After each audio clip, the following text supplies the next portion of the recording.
This is how you would approach Vedanta.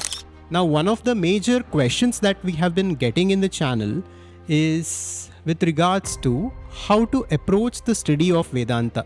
If a seeker has to explore the teachings of Vedanta and the Upanishads and the essential teachings of Sanatana Dharma, how can they approach this?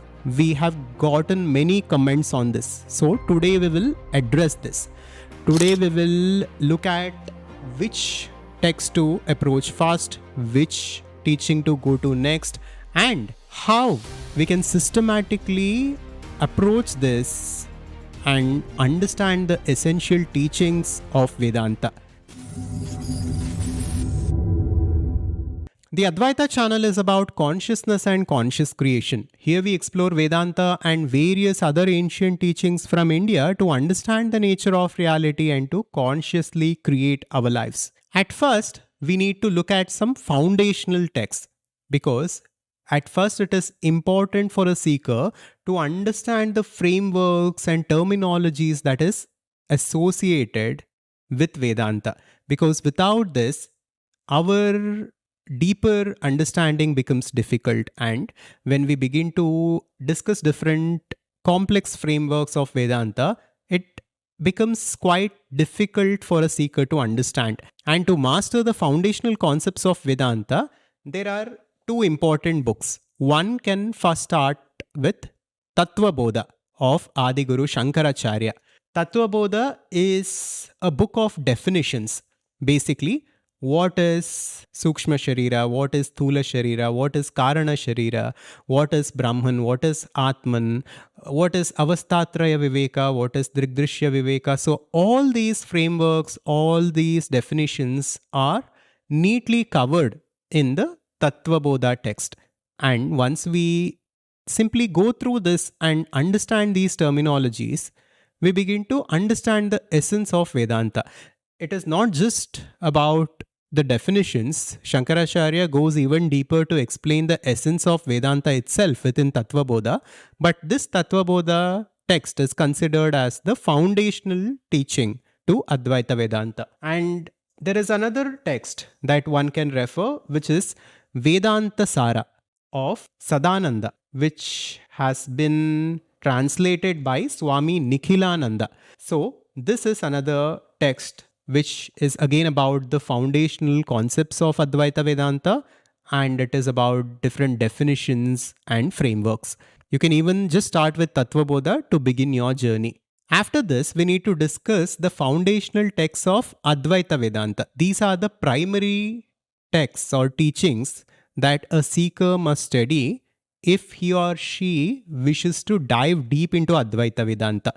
There are three categories of texts. There is the Upanishads, there is Bhagavad Gita, and then there is Brahma Sutras. Together, these three texts are called as Prasthanatrayi.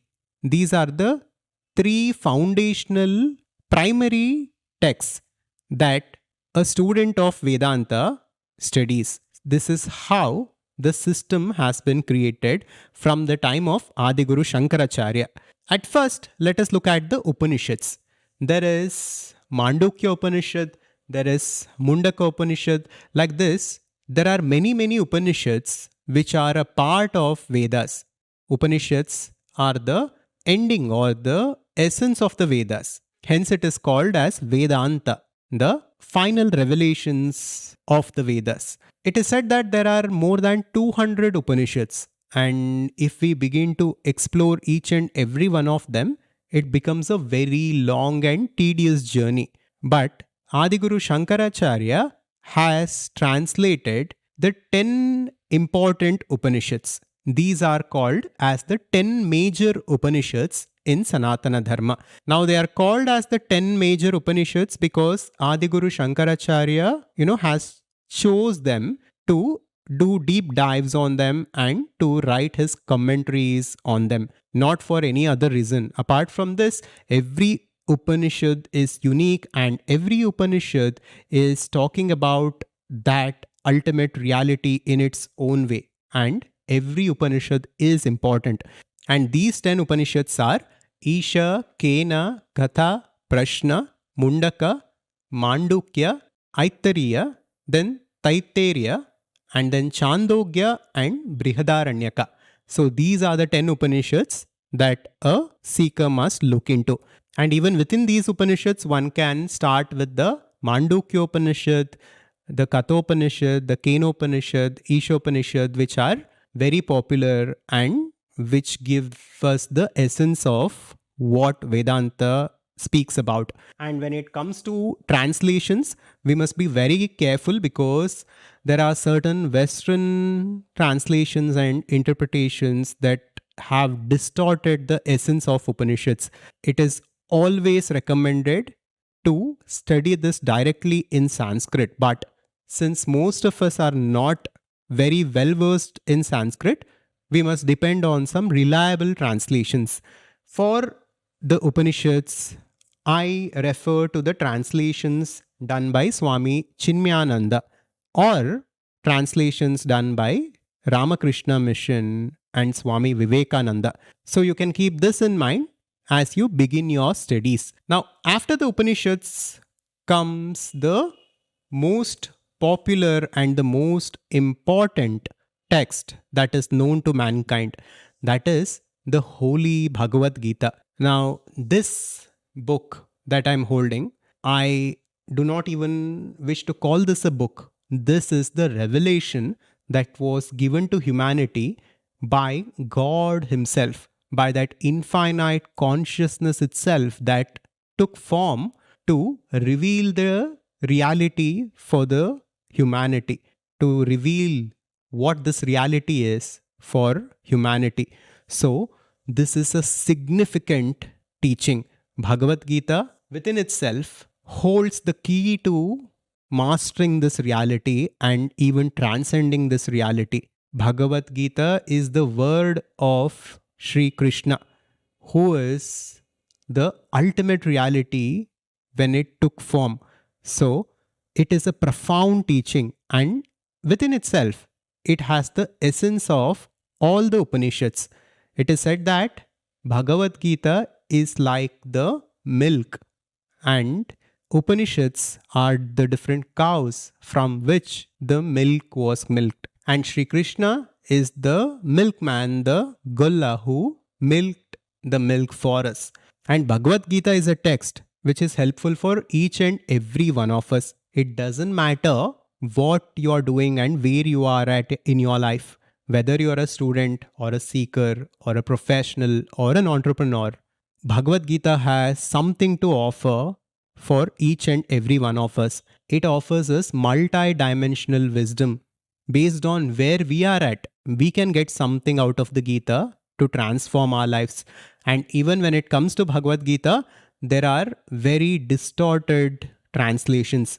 I do not want to take names of any institutions or people because I do not like controversies. But when you study Bhagavad Gita, simply study the Sanskrit shlokas and their authentic translations. Even if you want to study the commentaries, depend on reliable sources.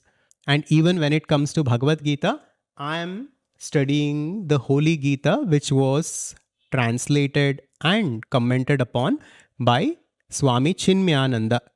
This is a very beautiful translation and a very authentic translation.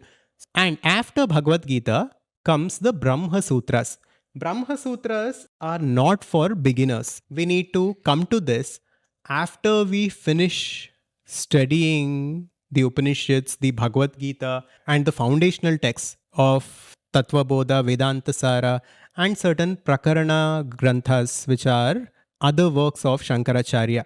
I have not fully studied the Brahma Sutras. I have just started with the Brahma Sutras, but by their nature, they are very cryptic and they are sutras. A sutra is a small statement which is like a formula which can be decoded to understand the nature of reality. So, only when we are well versed with Vedanta and the concepts and the frameworks of Vedanta, and once we have certain confidence in the knowledge that we have, Brahma Sutras become useful for us.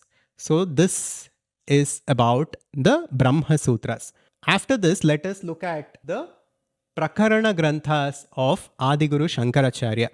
Now, Prakarana Granthas are the texts that were actually composed by Adiguru Shankaracharya to help seekers, because the Upanishads and the Brahma Sutras were composed or were given to humanity thousands and thousands of years ago. Sometimes it is difficult for us to understand the context and certain deeper meanings that are associated with these texts. This is where Prakarana Granthas come in. These are the independent texts or works composed by Shankaracharya to help us on our journey. They elaborate on the nature of reality, and each of these texts take a different approach to help us understand this reality. And Shankaracharya has composed many of these texts. And the Tattva Bodha that we discussed earlier is one of such Prakarana Granthas. After that, there is Atma Bodha, there is Aparoksha Anubhuti, there is Viveka Chudamani. Like this, there are many works of Shankaracharya. But I personally love Aparoksha Anubhuti. Aparoksha Anubhuti is a small work in terms of its size, but it gives the essence of Vedanta in the most direct way. Aparoksha Anubhuti literally, means the first-hand direct perception of reality. In terms of all the works that I have gone through, the Aparoksha Anubhuti gave me certain deep insights into reality. And once we are familiar with the foundational teachings of Vedanta, we can come to this. After this, based on your interest, one can look at different Upanishads, different other works of Shankaracharya. And then there is also the Astavakra Gita, which is considered as the highest teaching of non-duality. This is technically not a teaching. This is considered as a text of meditation or Nididhyasana. Nididhyasana is considered as the most important aspect of learning when it comes to Vedanta.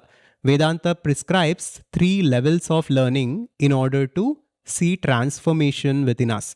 The first step is Shravana, which is about reading and studying these texts and listening to the teaching from a teacher. Step 2 is Manana. Manana is about revision and thorough understanding of the concepts and frameworks of Vedanta. After this stage is completed, the third level is Nididhyasana. This is about deep contemplation and meditation. And trust me, this is the most important aspect of the study of Vedanta, because until this point, everything is very intellectual. This is what happened to me a few years ago.